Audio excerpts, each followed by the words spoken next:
मार्च का महीना आमतौर पर मौसम के बदलाव का महीना माना जाता है। सर्दी विदा लेती है, हल्की गर्मी दस्तक देती है और लोग धीरे धीरे आने वाले समर सीजन के लिए खुद को तैयार करने लगते हैं। लेकिन इस बार तस्वीर बिल्कुल अलग है। मार्च के दूसरे ही हफ्ते में गर्मी ने जिस तरह से अपने तेवर दिखाने शुरू कर दिए हैं, उसने मौसम वैज्ञानिकों से लेकर आम लोगों तक सभी को हैरान कर दिया है। मुंबई, जहां समुद्र की ठंडी हवाएं अक्सर तापमान को संतुलित बनाए रखती हैं, वहां इस साल मार्च में ही पारा खतरनाक स्तर पर चला गया है। पश्चिमी मुंबई के कई इलाकों में तापमान 40 डिग्री के पार जा चुका है। अंधेरी, बांद्रा, जोगेश्वरी, गोरेगांव, मलाड, बोरीवली जैसे इलाकों में दोपहर की धूप अब चुभने लगी। सुबह से ही तेज धूप और गर्म हवाओं का असर महसूस होने लगा और शाम तक सड़कों की तपिश कम होने का नाम नहीं ले रही है। स्थिति इतनी गंभीर हो गई कि कई जगहों पर हीट वेव जैसे हालात की चेतावनी दी जा रही है। आमतौर पर मई जून में महसूस होने वाली गर्मी इस बार मार्च में ही लोगों को परेशान करने लगी है।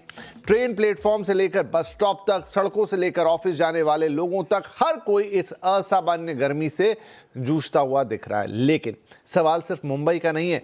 देश के कई और हिस्सों से भी वक्त से पहले पड़ रही तेज गर्मी की खबरें सामने आ रही है। उत्तर भारत के कई शहरों में तापमान तेजी से बढ़ रहा है। मध्य भारत के राज्यों में पारा लगातार ऊपर जा रहा है। वहीं पश्चिम और दक्षिण भारत के कई हिस्सों में भी मार्च से ही गर्मी का असर सामान्य से ज्यादा महसूस किया जा रहा है। हिमाचल प्रदेश जैसी जगह से भी, शिमला जैसी जगह से भी खबरें आ रही हैं कि गर्मी वक्त से पहले आ गई है।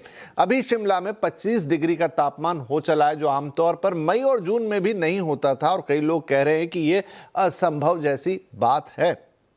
लद्दाख जैसी जगहों पर भी मौसम बिगड़ गया है गर्मी के लिहाज से। वहां पर भी पारा सामान्य से ऊपर जा रहा है। मौसम विभाग की ओर से कई राज्यों के लिए हीट वेव को लेकर शुरुआती चेतावनियां भी जारी की जा रही हैं। वैज्ञानिकों का कहना है कि अगर मार्च में ही तापमान का यह हाल है तो अप्रैल और मई में हालात कितने चुनौतीपूर्ण हो सकते हैं, इसका अंदाजा अभी से लगाया जा सकता है। और यही वजह है कि अब सवाल उठने लगे कि क्या ये सिर्फ एक अस्थायी मौसम का उतार चढ़ाव है या फिर ये बड़ा जलवायु परिवर्तन का असर है और ज्यादा साफ अब नजर आने लगा है। तो ये बड़ा सवाल आपके और हमारे मन में भी है।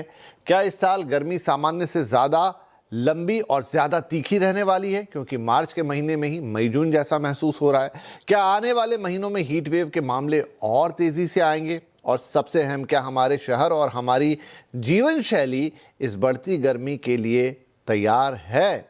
तो आज इसी पर हम करेंगे बड़ी बात और इसे समझने की कोशिश करेंगे कि आखिर मार्च में ही इतनी तीखी गर्मी क्यों लग रही है, मुंबई में तापमान इतना क्यों बढ़ गया है, देश के बाकी हिस्सों में मौसम का ट्रेंड आखिर क्या कह रहा है और आने वाले हफ्तों में मौसम का मिजाज कैसा रहने वाला है।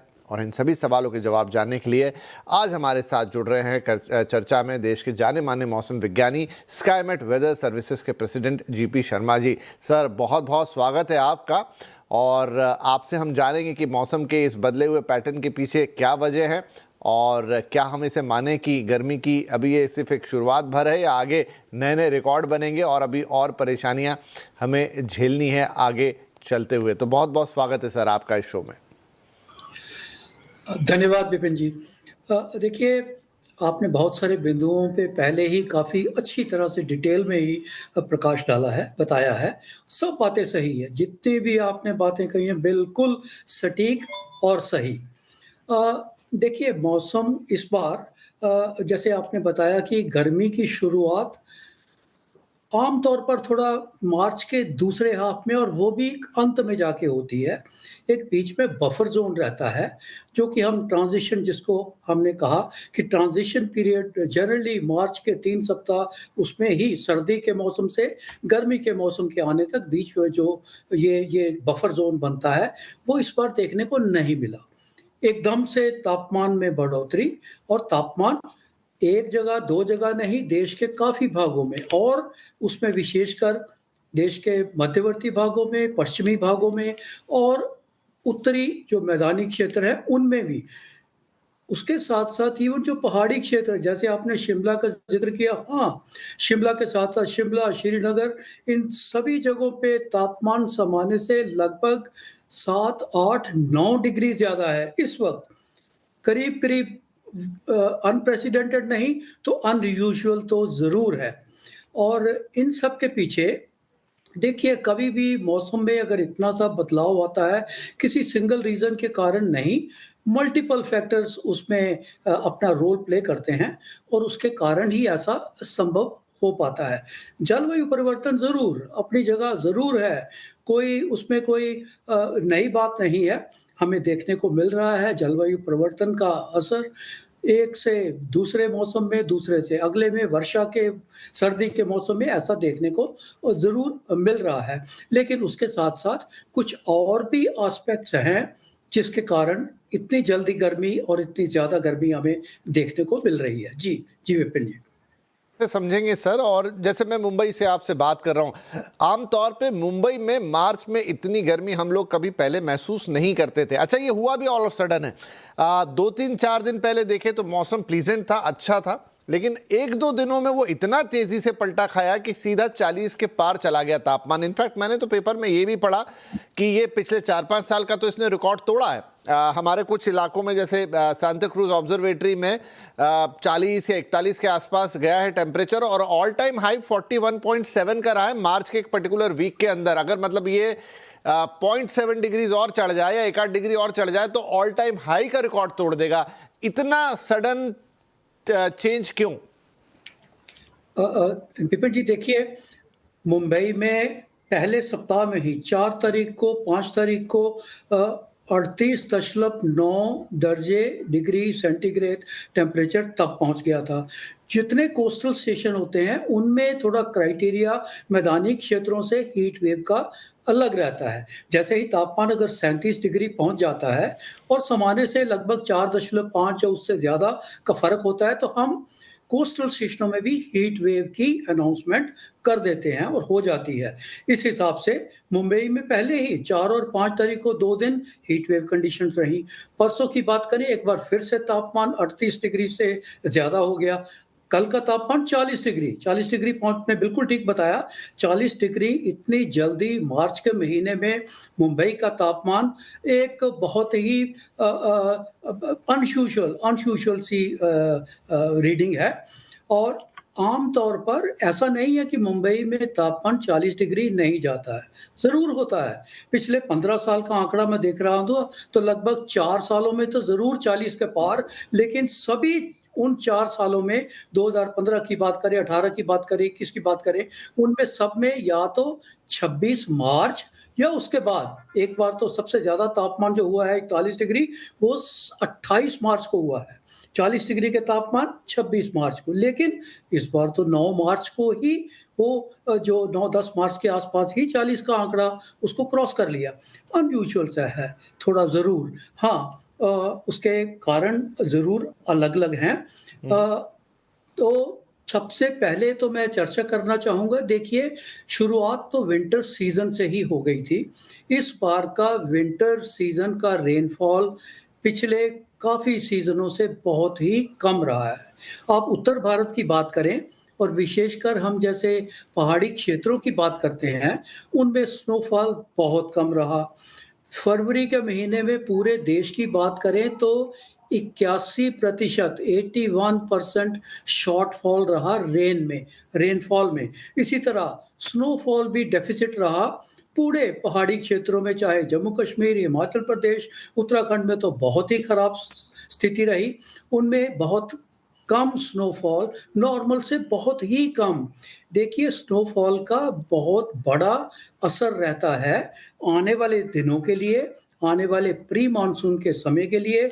और जब स्नो लाइन ही बहुत ऊपर की तरफ है आज के दिन में, और जितने हमारे ग्लेशियल जो बॉडीज़ हैं, वो पहाड़ी क्षेत्रों में, उनमें स्थिति थोड़ी बेहतर होती तो अच्छा था, लेकिन नहीं है। पूरे पहाड़ी क्षेत्रों में जो स्नोफॉल कम होने के कारण जैसे ही गर्मी की जब शुरुआत होती है, उस बर्फ़ के पिघलने से, काफ़ी मात्रा में पिघलने से टेम्परेचर अंडर कंट्रोल रहता है।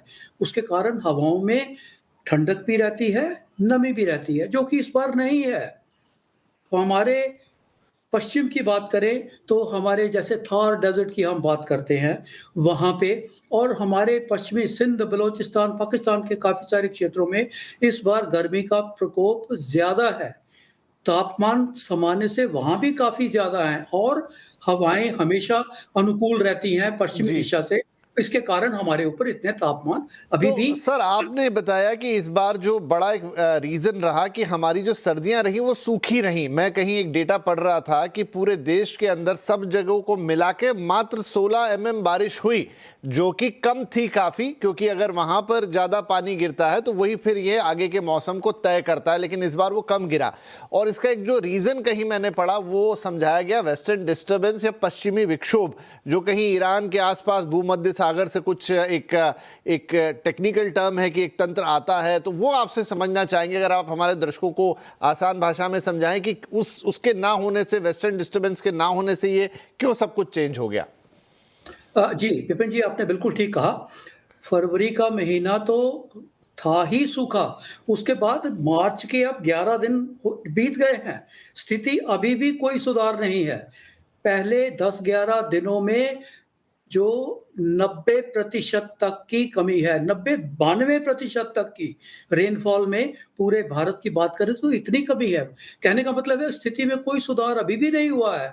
तो आपने जैसे कहा कि वेस्टर्न डिस्टर्बेंस, ये पश्चिमी विक्षोभ जिसको हम कहते हैं, वेस्टर्न डिस्टर्बेंसेस जो ट्रैवल करती हैं far from the west Mediterranean sea से लेके उसके बाद अफगानिस्तान, पाकिस्तान से होते हुए हमारे पहाड़ी क्षेत्रों तक वो पहुंचती हैं। आम तौर पर देखा गया है कि फरवरी के महीने में इनकी संख्या सबसे ज़्यादा भी रहती है, हालांकि स्टे चाहे कम हो जाता है, ड्यूरेशन कम हो जाती है, लेकिन सबसे ज़्यादा वो फरवरी के महीने में होती हैं। पर इस बार ऐसा हुआ कि है भी, संख्या भी कम है, फ्रीक्वेंसी भी कम है और उनका जो प्रभाव है वो ज़्यादातर अगर है भी तो पहाड़ी क्षेत्रों में लिमिटेड वो भी देखने को मिला। पहाड़ी क्षेत्रों में भी जो मिड और हाई रीचेज़ हैं, हाई जैसे एलिवेटेड एरियाज़ जो लगभग 10-12 हज़ार फुट से ऊपर के ही एरिया हैं, उनमें थोड़ा प्रभाव देखने को मिला, वो भी नॉर्मल से काफ़ी कम। तो उसके चलते पहाड़ी क्षेत्रों में ही थोड़ी बहुत एक्टिविटी देखने को मिली, मैदानी क्षेत्रों में, राजस्थान समेत और उसके भी पश्चिम में, इन सभी जगहों पे सूखे की स्थिति बनी रही। और जब लंबे समय तक सूखा चलता है, आपने ठीक कहा, ना तो हवा में नमी रहेगी, जो सॉइल मॉइस्चर नहीं रहता है, उसके सूखे होने के कारण उसकी जो कंडीशन है, हवा चलने पर आप देखेंगे कि dust raising winds, dust hedge, उसकी उसकी फ्रीक्वेंसी बढ़ जाती है। पिछले दिनों में, अभी 2-3 दिन पहले की बात ही है, सभी चर्चा थी कि दिल्ली में इतना ब्लैकिश सा या कोई ये पोल्यूशन का है या क्या है, किसके क्यों क्यों बन गया है? कि केवल दिल्ली में नहीं, हमारे पश्चिम में भी था। उसका कारण क्योंकि जो डेज़र्ट एरिया था, उसमें इस बार के बिल्कुल सूखे की स्थिति होने के कारण तेज़ हवाएँ चलने से जितनी डस्ट है, उसको हम कहते हैं dust has been kicked up, वो किक हो जाती है और उसको हवा जो है अपने वेग के साथ-साथ इन मैदानी क्षेत्रों की ओर पंजाब, हरियाणा, दिल्ली, राजस्थान इन क्षेत्रों में ले आई और वही हमें देखने को मिला, एक थिक लेयर जो डस्ट हेज़ की है और उसके बाद ये हुआ कि पिछले 2 दिन से हवा की गति कम है, आज तो और भी कम हो गई है।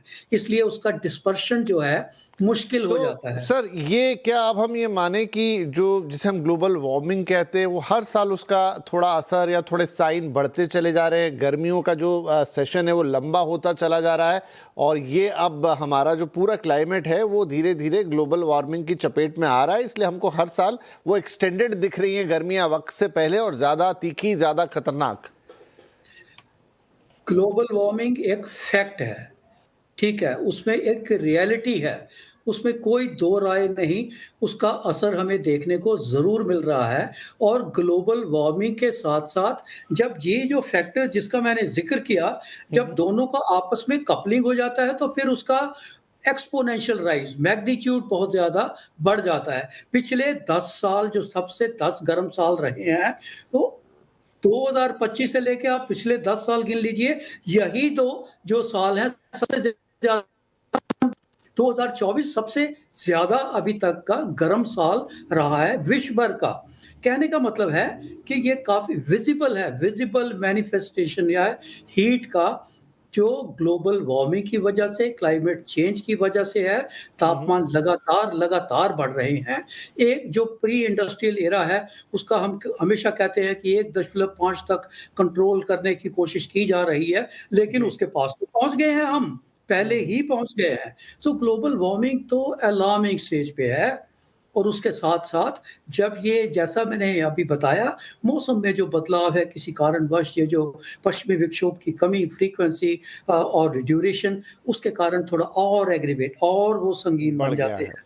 और यही जी। देखने को मिला। जी। जी, तो ये तो वो कारण हो गए जिसकी वजह से अचानक से इतनी गर्मी बढ़ गई है, चाहे मुंबई की बात करें, चाहे शिमला की बात कर लें, दिल्ली की बात करें या दक्षिण भारत की बात कर लें।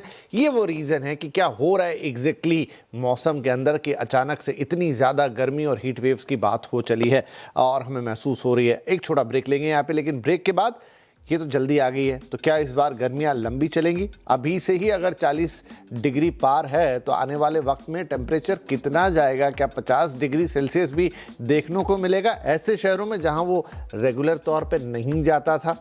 और ज़्यादा तीखी गर्मियां और ज़्यादा हीट वेव्स, हमारे लिए आने वाला वक्त क्या मुश्किल भरा है? ये जानने की कोशिश करेंगे शर्मा जी से छोटे से ब्रेक के बाद।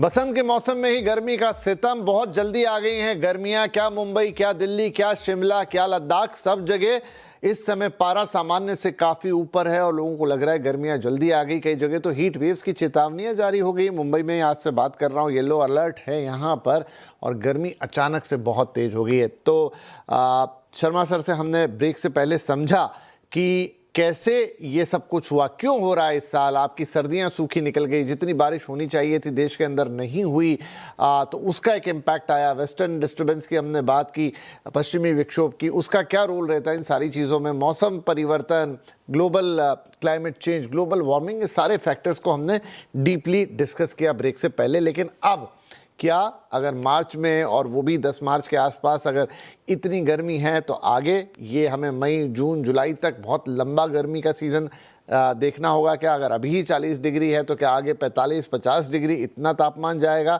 थोड़ी बहुत कहीं बीच में क्या कोई राहत आएगी कि नहीं? ये सारे सवाल होंगे मन में। तो सर, सबसे पहला तो यही कि इस बार क्या गर्मियाँ अगर अभी से आ चुकी हैं तो लंबी रहेंगी हमारे लिए? 3 महीने, 4 महीने, इतना लंबा पीरियड होगा? बिल्कुल। देखिए, शुरुआत तो जल्दी हुई है, तो ऐसा नहीं है कि जल्दी होने से उसकी समाप्ति भी जल्दी होगी, ऐसा नहीं होगा। देखिए, हमारी heat wave conditions pre monsoon की चलती हैं, जनरली मार्च एंड या अप्रैल से लेके मानसून के आने तक। मानसून का पहले हफ्ते में जून के दक्षिणी भागों में आता है, लेकिन उत्तरी भागों में तो आते-आते तीसरा सप्ताह आ जाता है। तो हमारी हीट वेव कंडीशन जो पहले लगभग अप्रैल में और जून के कोई मिडल या थर्ड वीक तक चलती थी, इस बार हम मार्च से ही लेके तब तक हमें इस स्थिति से जूझना पड़ेगा। ये तापमान हमें तब तक ऐसे ही हमें देखने को मिलेंगे। हाँ, ऐसा ज़रूर है, देखिए, जब भी हीट बढ़ जाती है लगातार, एक्यूमुलेशन ऑफ हीट, एक के बाद एक दिन हीट बढ़ने के कारण जो उसका हीट बजट है हमारा एटमॉस्फेयर का बढ़ जाता है। एटमॉस्फेयर की अपनी नेचर है कि वो वापस इक्विलिब्रियम स्टेट में आना चाहेगा। वापस वो जो हीट बढ़ गई है, उसका बैलेंस ज़रूर एटमॉस्फेरिक फिनोमेना के कारण ज़रूर होगा। कहने का मतलब है कि ये हीट तभी बराबर हो सकती है जो एक्सेस है, जो वेदर एक्टिविटी हो, थंडरस्टॉर्म हो, डस्ट स्टॉर्म हो या रेनफॉल वगैरह, कन्वेक्टिव एक्टिविटी, टॉवरिंग क्लाउड्स। अब देश के सभी भागों में ही इसकी ज़रूरत है।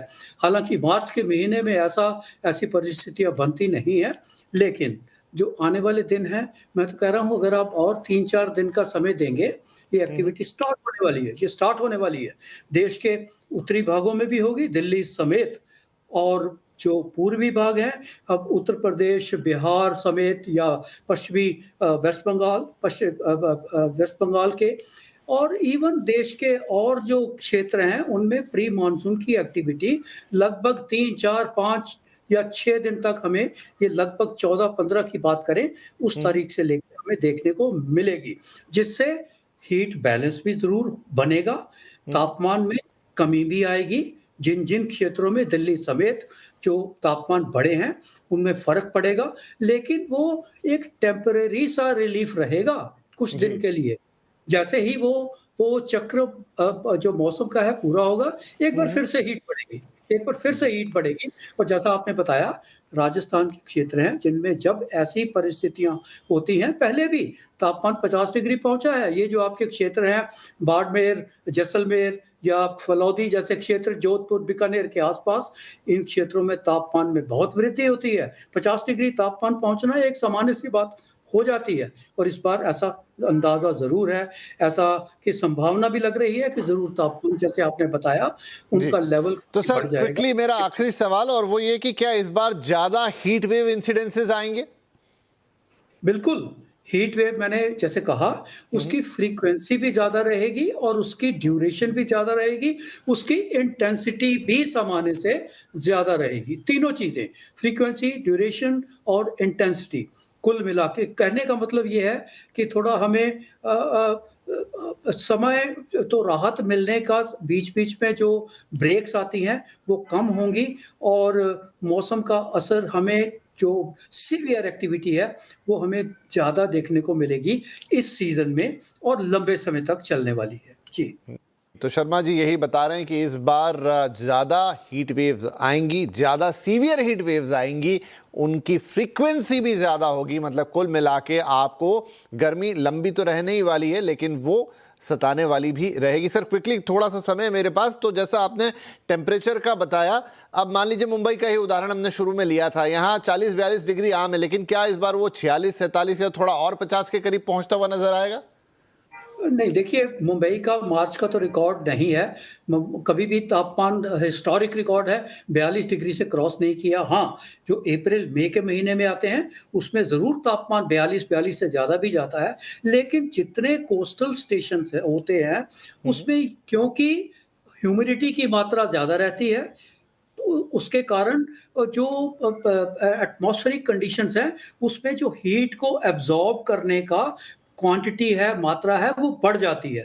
इसलिए वो तापमान उतने ज़्यादा शूट नहीं हो जी। पाते, जितने मैदानी क्षेत्रों में होते हैं। तो मुंबई में तापमान बढ़ेगा ज़रूर, 40 के पार तो हमें काफ़ी बार देखने को मिलेगा। पर जो आपने कहा कि उस लेवल तक कि 45 डिग्री या उसके, वो शायद हमें कोस्टल स्टेशनों में तो, मुंबई जैसे क्षेत्र में तो हमें देखने जी, को चलिए नहीं इतनी तो मिलेगा। राहत की बात है, इतनी तो कम से कम राहत की बात है, लेकिन हाँ, हीट वेव के इंसिडेंसेस ज़्यादा, जो ज़्यादा परेशान करते हैं, ज़्यादा फ्रीक्वेंट, ज़्यादा शार्प, ज़्यादा आपको चुभने वाले इस बार ज़रूर रहेंगे। तो गर्मियों के लिए अभी से खुद को तैयार रखिए, फिजिकली भी और मेंटली भी। बहुत बहुत धन्यवाद शर्मा जी, हमारे साथ ये पूरा कार्यक्रम करने के लिए और अपने इंसाइट्स देने के लिए। और आई होप इससे दर्शकों को इस आने वाली गर्मी के 2-3 महीने हैं जो भीषण गर्मी के, उनके लिए खुद को प्रिपेयर करने में काफ़ी मदद मिलेगी। बहुत बहुत धन्यवाद सर, नमस्कार।